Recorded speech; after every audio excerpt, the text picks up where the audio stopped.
Hello and welcome to the Armchair Show. I am super excited to kick off today's episode, which is the first in our partnership with Motor Trade magazine.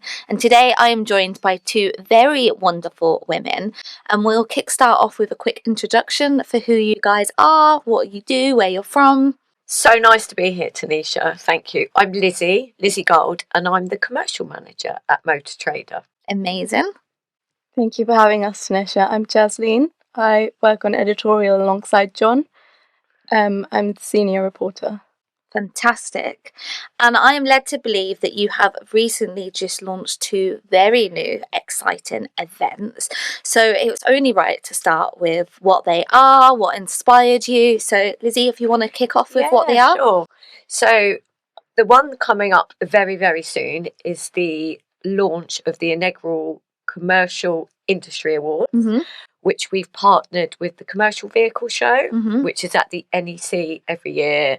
So we've partnered up with their mic at 19, and on the first day of the awards, the first day of the show, we've got the very first Commercial Industry Awards, and the take-up has been brilliant, hasn't it, Jasleen? Yeah, like with entries and stuff like that. Yeah, it's been fantastic. And we did a little preview of the CV show in the previous edition. There's going to be lots of exciting product launches. For example, Kia's first ever electric van. Nice. Skywell, the Chinese brand, entering the UK market. There's a lot going on. Yeah. And from sort of a partnership, sponsorship perspective, we've got some really, really great sponsors on board. We've got WSG, who are a headline partner in, Euro NCAP, who are actually sponsoring the safety award as well. And it's going to create a lot of opportunity in the commercial industry on the first night for networking. There's a photo booth, gorgeous 3-course meal, black tie event, and it'll be the start of many, I have no doubt. Fantastic. And then there's a second event that you guys are launching as well. There is indeed. We are launching December the 4th in central London, the Women in Motor Industry Awards, which has been, we only announced it a couple of weeks ago, and my inbox has gone crazy. And it kind of kicked off with our lovely Jasleen, who did a feature, didn't you? Yeah, I did actually. I think a key thing about the automotive industry is that it is traditionally thought of as a male-dominated industry. And I think when people think about male-dominated industries, that might bring up a lot of questions, how does the industry make this how does it sort of cultivate an inclusive environment for women, or what kind of career progression are women looking at in automotive? And I think to combat that, really, visibility and representation is really important. And I think that's what we're doing with our recurring feature, basically.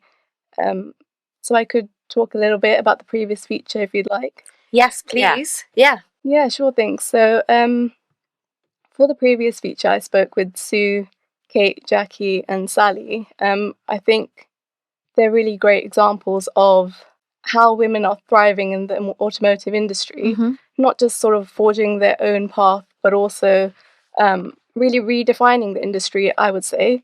You've got it ready. It's like Blue Peter. It's like, here's one I made earlier. I love it. Yeah, I think when I say redefining the industry, I definitely mean that they are, starting these great conversations, or they're creating these positive environments, not just for the women that are already in the industry, but those who could potentially be joining as well. And they're such inspirational women that you had on the article. I mean, Jackie is a dear friend of mine, and I think that she is one of the most inspiring women that I have ever met, and the other women are all very similar, all very inspiring. So it's very exciting to have something new. Definitely. I think in future, for future features in this series, we're quite open to speaking to women across the automotive industry, various segments, so retailing, manufacturing, regulatory bodies, and anyone really, whether you've got experience of 20 plus years or 5 years, we're just keen to listen, and our readers want to read them. So That's why it's a recurring feature. Yeah, amazing. 100%. I mean, when I've been at Motor Trader just over nearly 2 years, and I have. Gosh, that's flown by. I know. Time flies when you're having fun, Tanisha. And I have worked with and met such inspiring women. You know, like Jasleen said, from retail to manufacturers, and also, you know, I deal with the commercial side. Lovely Wendy Swain at Cap HPI. And Steph at WSG, just a few names, but yeah, just to be able to recognise and have recognition, like what Jasleen said, it's predominantly been a male dominant industry, you know, and there's nothing stronger than a group of women supporting women. You know, I have no doubt it's going to be a great event. You know, the Motor Industry Awards the Motor Trader Industry Awards is coming up to its 35th year, which is, as you know, you were there, the Oscars of the Motor Trader industry. And like I said already, this is kicking off. We do have some partnership opportunities as well. So yeah, I'd love to hear from anyone, and also, you know, for people who want to put their nominations in as well. So there's a section on the Motor Trader website if you go to events, Women in Motor Industry Awards. So yeah, it's going to be, and you'll be there, won't you? Of course. You will be. Where else would I be? You'll be on my table. Amazing. I'm going to hold you to that. Yeah, it's going to be great. You said it now. Everybody can hear. I'm going to be on your table. Lots of exciting things to come. And again, I'm excited about doing this with you as well. Amazing. Likewise. So what is your hope in particular for the Women's Awards? If fast forward, I guess, to 5-10 years time, the awards are flourishing, they're going great. What do you hope that they will become? Because it's quite different, isn't it? It's different to the other awards. Well, personally, I hope, and I have no doubt, that it'll be one of the most recognised awards in the industry. And we will gain a recognition for some really success stories throughout the years. And it'll just grow bigger and stronger and create lots of fantastic events, women of only events for the industry. Yeah. What about you, Jasleen? I think a really important thing to sort of add is that it's about bringing people together. I think the women in the feature said it best when they sort of talked about what happens when men and women sharing the same space really collaborate and come together. So I do think that men have a key sort of role as well in terms of empowering women. For example, nominating a colleague for an award, that's a really good way of doing it, or getting involved in your company initiatives, or even industry-wide initiatives like, you know, Julia's Automotive 30% Club. Things like that. But also buying a table and showing up, right? Because you should want to support your female colleagues and celebrate them and cheer them on the night if they win an award or if they're shortlisted. So that's the really important part. Absolutely. And I think as it's so close to Christmas, some companies might even be doing it as a little pre-Christmas. Great idea. Yeah. Fantastic. And what a lovely time to have an awards do in London. It's going to be festive, Christmas lights. What more could you ask for? Absolutely. I'm really excited. Very exciting. So switching gears to the Commercial Industry Awards, because we don't want to miss those out. What gap does that fill in the market? Why did you come up with the idea? Why are you adding this to your portfolio of already amazing awards? Yeah, I guess, as I said, we're teaming up with the Commercial Vehicle Show, and there hasn't been an actual Commercial Industry Awards in the industry. Which is insane.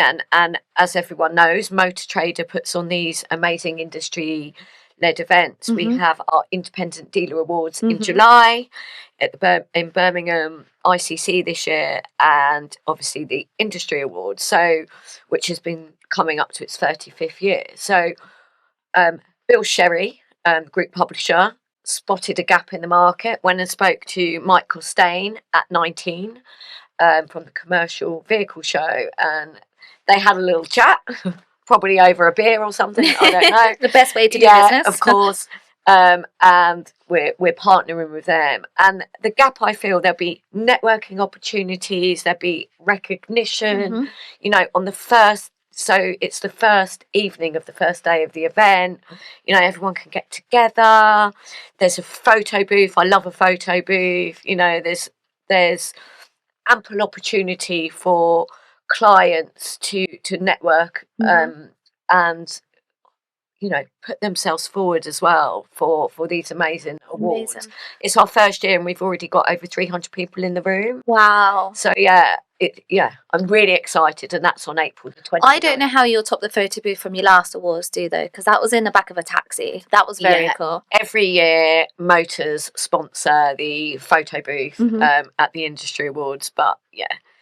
This will be good, I have no doubt. And what kind of impact do you think that because you've partnered with the commercial vehicle show, so what impact do you think that will have on the awards, do? So obviously, commercial vehicle show is a very, very well established, well attended event.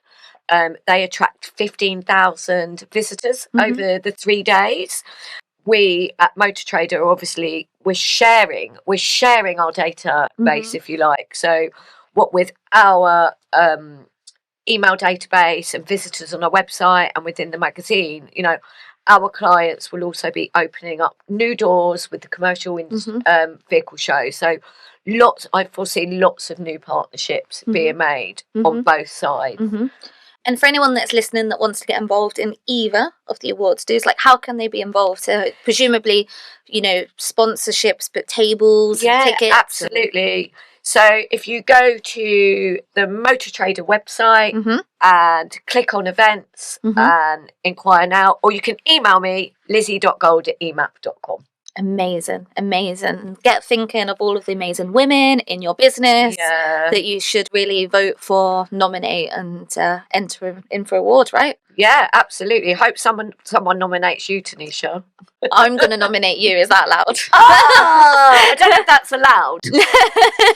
We'll find out. We'll see. Perfect. And then moving on to some topical news, because that's what you guys are good at, right? So alongside events, you're obviously, you know, the news channel and magazine. So EV mandate is something that we've been talking a lot about and something that we briefly discussed yesterday. So there's been an awful lot of chatter around the UK's government updates in the mandate in the last week. So what is your, I guess, take on that and the reaction from the industry?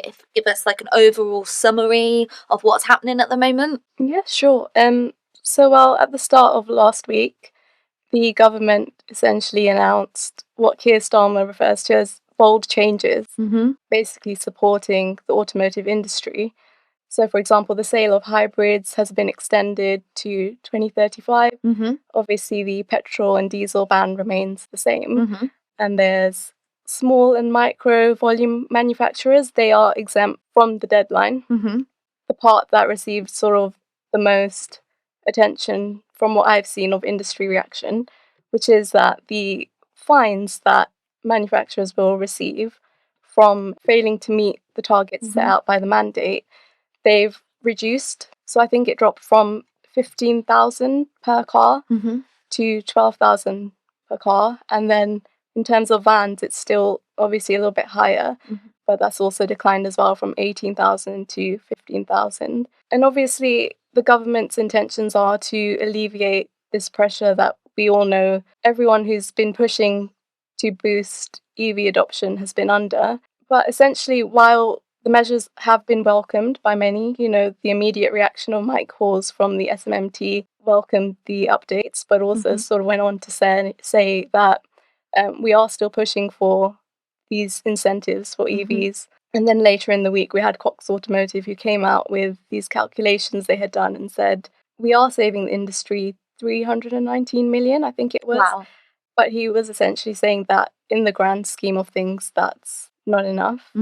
Overall, it's been welcomed news, I'd say. But there's definitely that sort of push for more support from the government to boost EV adoption. And do you think that topics like the mandate are, I guess, why are they so important to the automotive industry? What does it mean for a dealer that's listening now? Because there might be some dealers that they kind of understand what it means for the industry as a whole, but might not be sure what it means for them on that granular basis? Is there any kind of update that you think is just kind of worth them taking away? I think in terms of the updates that have been sort of done in terms of the ZEV mandate, it should help alleviate some pressure in the sense that by 2025, this year, of course, 28% of new car sales are expected to be zero-emission vehicles, and then that increases to 80% by 2030 and then 100% by 2035.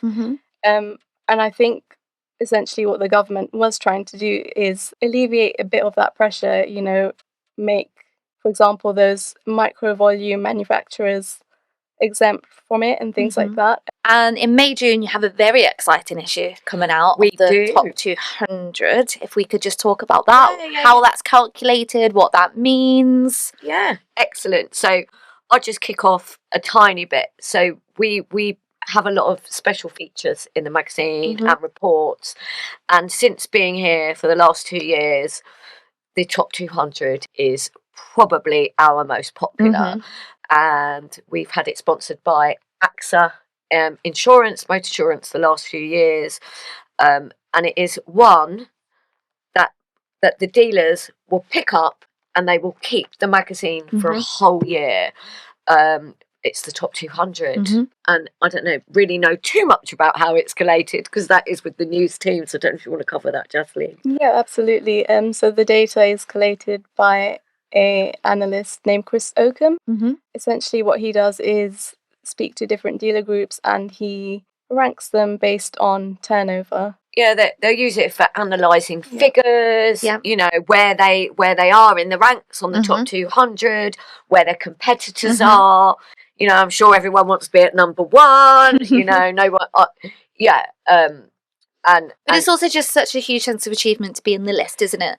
So I think so many dealers, they work hard, especially if maybe they didn't quite make the list in the previous year. They work hard to get to that point, and it's such an accomplishment. It really is, and it's really, really, really well recognised. And I'm really, really proud to be at Motor Trader. They produce such an amazing report that's really valued in the automotive industry. Yeah. Exciting. And then that comes out at the end of this month, is it? So it's the end of May. It's the May-June issue. And obviously it will be available on our digital version online as well. So yeah. Amazing. Watch this space. Very exciting. Very exciting indeed. Cool.